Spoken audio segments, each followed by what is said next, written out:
Hey guys, welcome to All Time Gaming. I'm Jamie. I'm Alex. And I'm Chris. And guys, have you ever found an Easter egg in the game? Yeah, of course. It's usually something, just a bit of fun the developer includes. Yeah, a little bit cheeky. A little bit cheeky. Not always, guys. Sometimes it's something that the developers have put in seemingly with the express intention of fucking you up. Yeah, so for our 6 list this week, we had to dig around and we found some of the more obscure Easter eggs out there so you don't have to.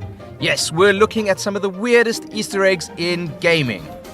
We start with a coded message that has confounded players for years. Sonic CD was released in 1993 and contained a sound test that has spawned hundreds of theories, each one a little bit more bizarre than the last.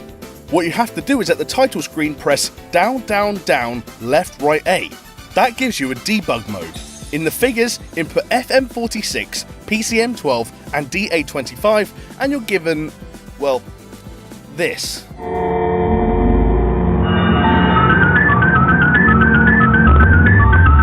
Sonic looks fucking deranged, it's creepy music, there's disturbing laughter and effects, and a message in Japanese. Fans translated the text as, "Fun is infinite with Sega Enterprises, Majin."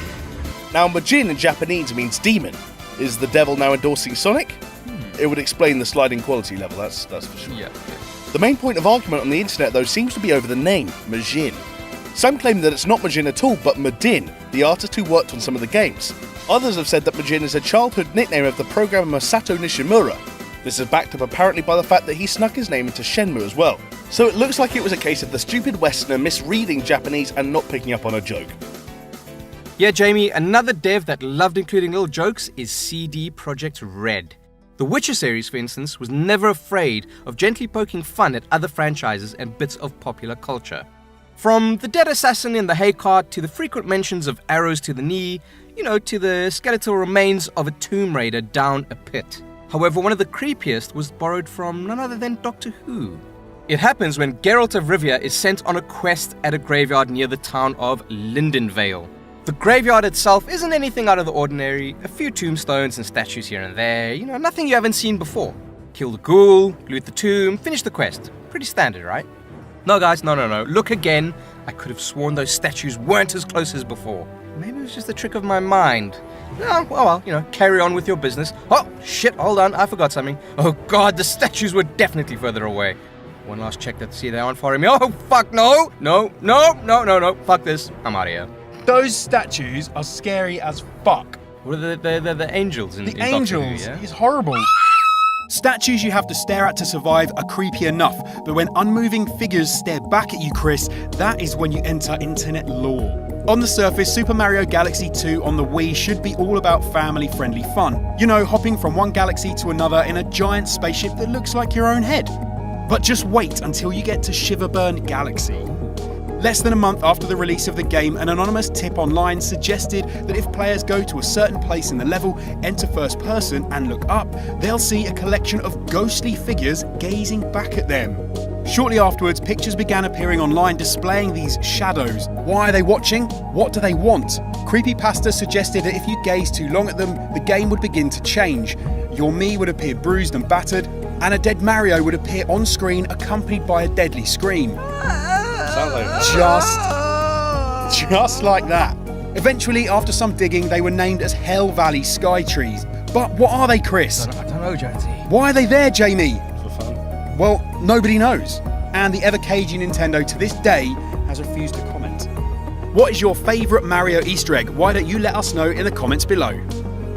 Speaking of deathly images, Jonesy, the Bioshock series likes to present itself as the thinking person shooter. Frequently delving into issues of self-determination, relativism, and fate, Ken Levine seems determined to force the player to reflect on their own existence, whether they want to or not. Spoilers, by the way. In Bioshock Infinite Burial at Sea Episode 2, you play as Elizabeth, who discovers that the same Big Daddy that impaled Booker in the previous episode had killed her as well.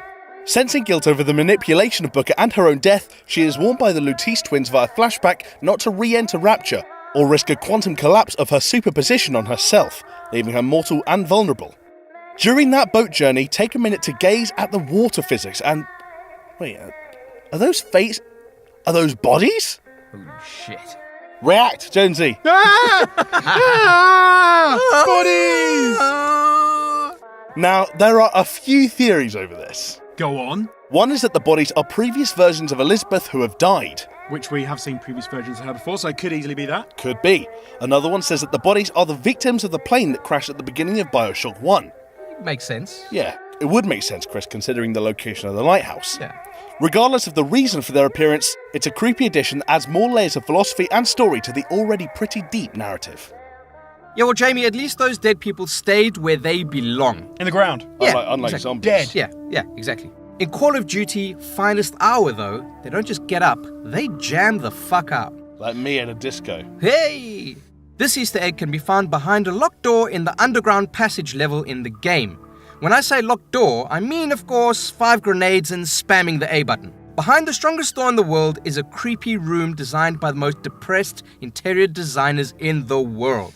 Pictures of babies on the wall, sometimes pictures of soldiers, a tiny tank driving around, a pink explosive teddy bear, creepy music, a crib containing a staring demon child, floating candles. Not only is the room incomprehensible, but also generally completely pointless. No secret weapon, hidden narrative, or any meaning. Just a bunch of weird shit thrown together in a room. You know, because, like, fuck it, why not? Let's just do it. Because they needed an Easter egg, Chris, and they didn't know what to do, so they went, I'll just put some weird shit, and then let's... I'll just take say some Easter egg. drugs, and then I'll code what I'm seeing in the drug haze. Oh my god, I'm coding. Now, COD may like to add the odd, weird room gated behind secret areas, but god damn it, Portal, what the fuck is wrong with you? What the fuck is wrong with you, Portal? You're meant to be a pleasant physics puzzle, not a horrific tale of corporate brutality and insanity.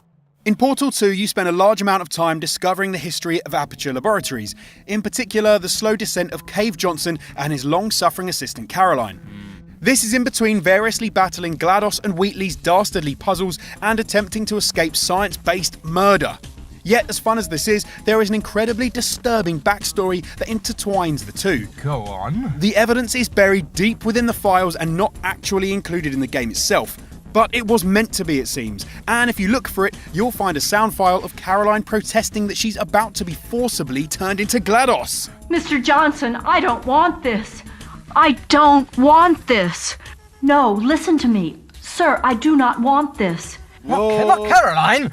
Bum. According to the writers, the dialogue was meant to go a lot further, including screaming and pleading.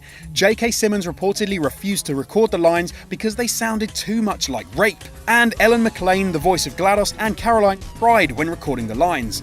This is one Easter egg that you're probably thankful is not in the game in a major way. Have you guys seen the latest pictures of J.K. Simmons? No. He's working out in the gym. buff. He's fucking rippling muscles. The dude's like fucking 97. So there are 6 examples of weird Easter eggs. Some are great, others terrifying. But what do you think? Are there any that we should include in part 2? Let us know in the comments below. And from weirdest Easter eggs to 6 games that will fuck with your head. It's on screen right now, so check it out. And as always, don't forget to like and subscribe for more, and we will see you next time. See ya. Bye!